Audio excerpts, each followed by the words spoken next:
Hello and welcome to Macmoto. Today I got something that I think is a little bit special. I'm going to be putting on Andreani Misano Evo fork cartridges.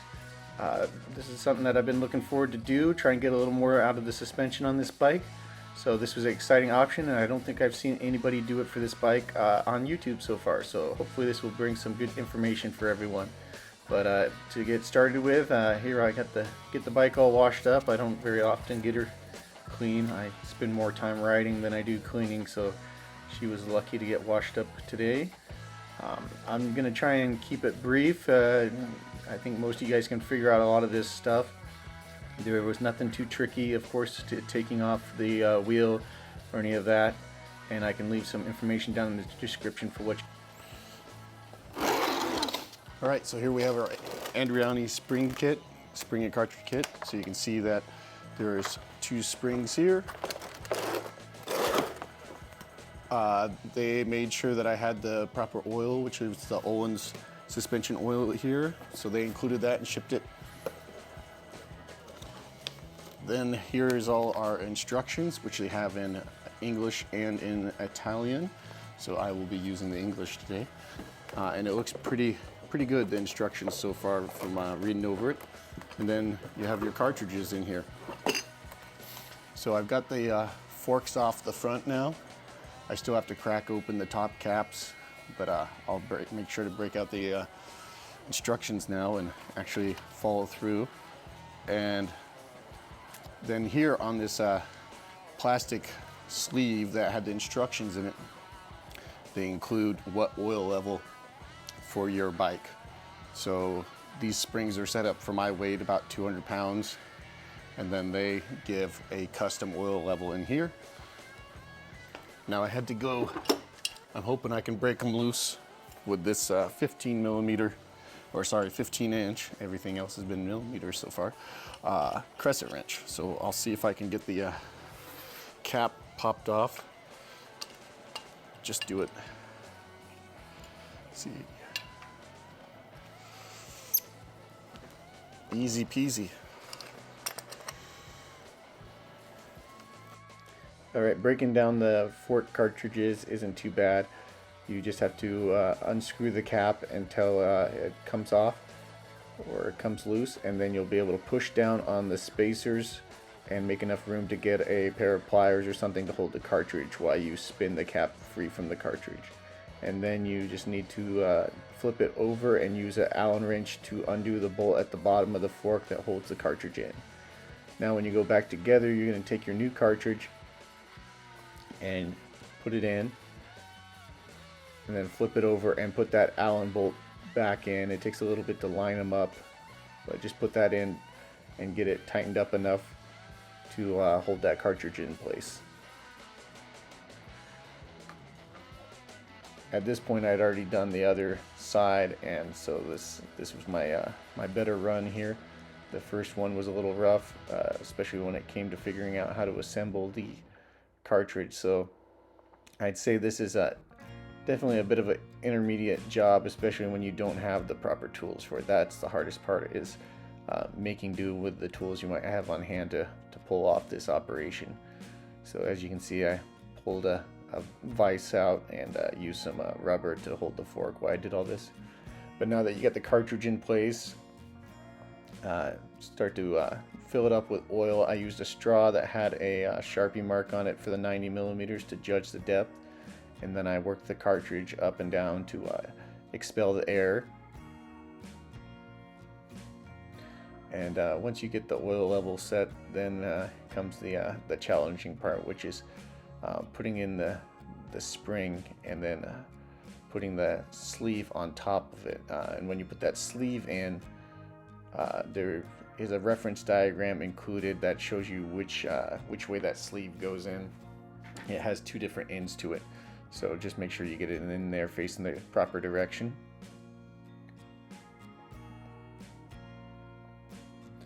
And then once you get these placed in there goes the spring.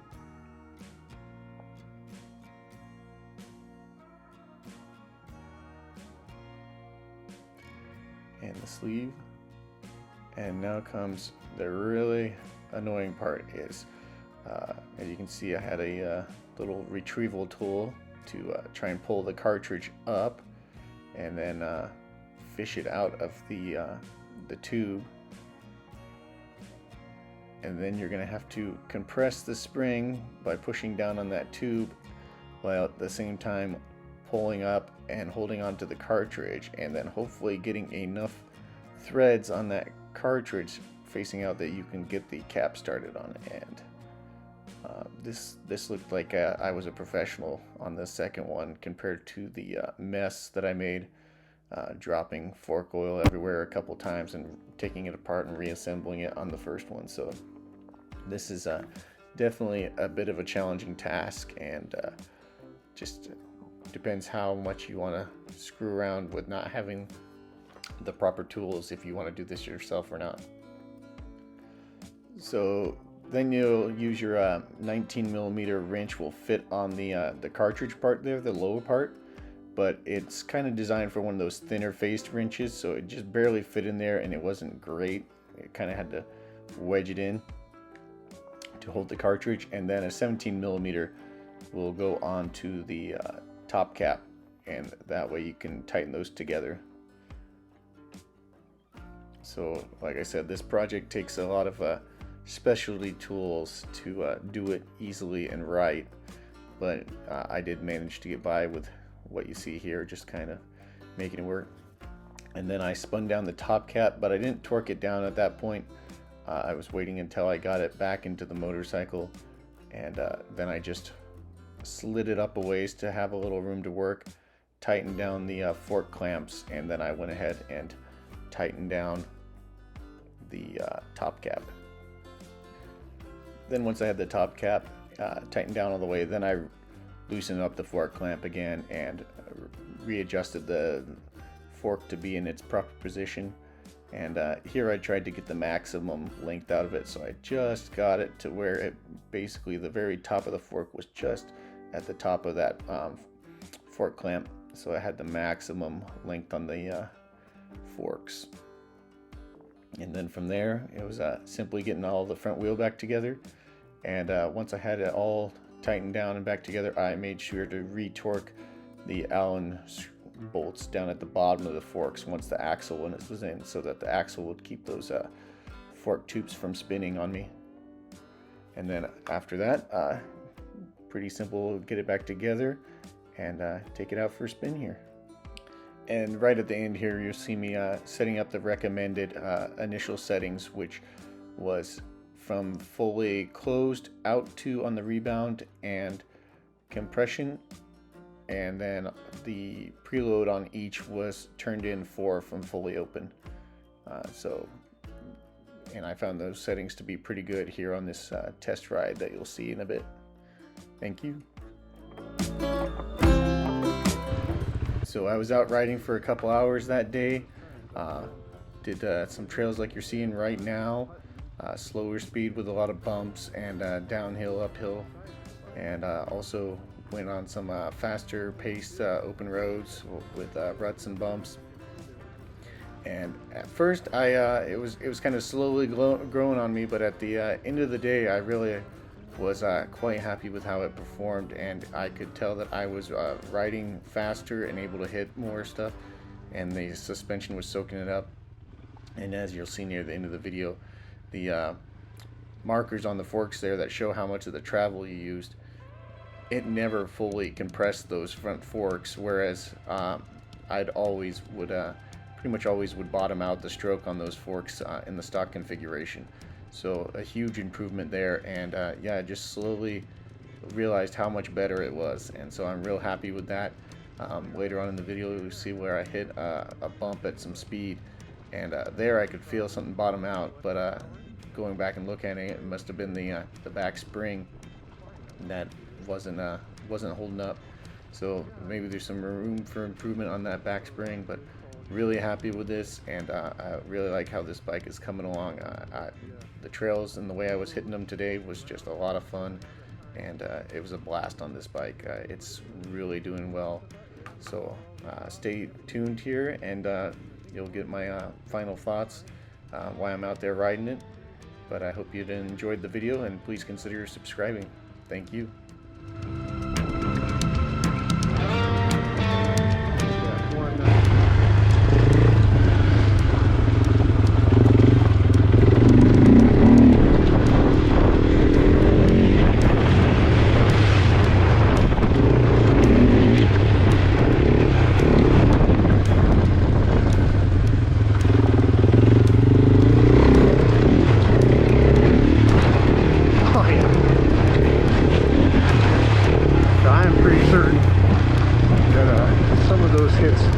Would have bottomed her out, but it had a nice plushness. Just soaking up. And there goes my lease. Oh, almost doubled it.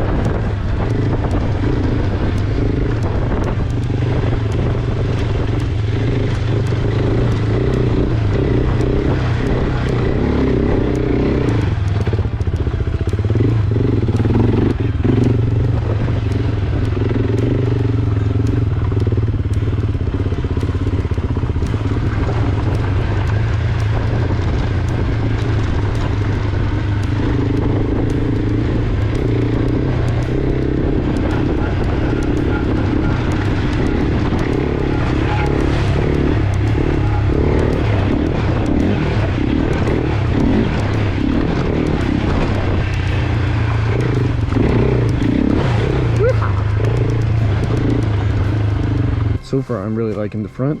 Like I said, the best thing I can say so far about it is that I don't notice it bottoming out. And as you can see, I reset these markers on the forks, and that's as far as they've come down with all the jumps and bumps and pretty hard bottoming that I'm sure that I would normally have those at the bottom position and have stroked out on. And so it's still got almost 2 inches of travel there. And the nice thing is that each time that I've had a real hard landing or really pushed on these forks, and I'm quite certain that before they would have bottomed out or came darn close to bottoming out, the nice thing is that you can tell that it has a nice firm end to the stroke. It doesn't feel like it's having a hard time controlling itself. It's a very controlled stop to it, so I really like that. And I haven't seen any reason to play with the settings from what the stock recommended setting was for this installation, so pretty darn happy with it.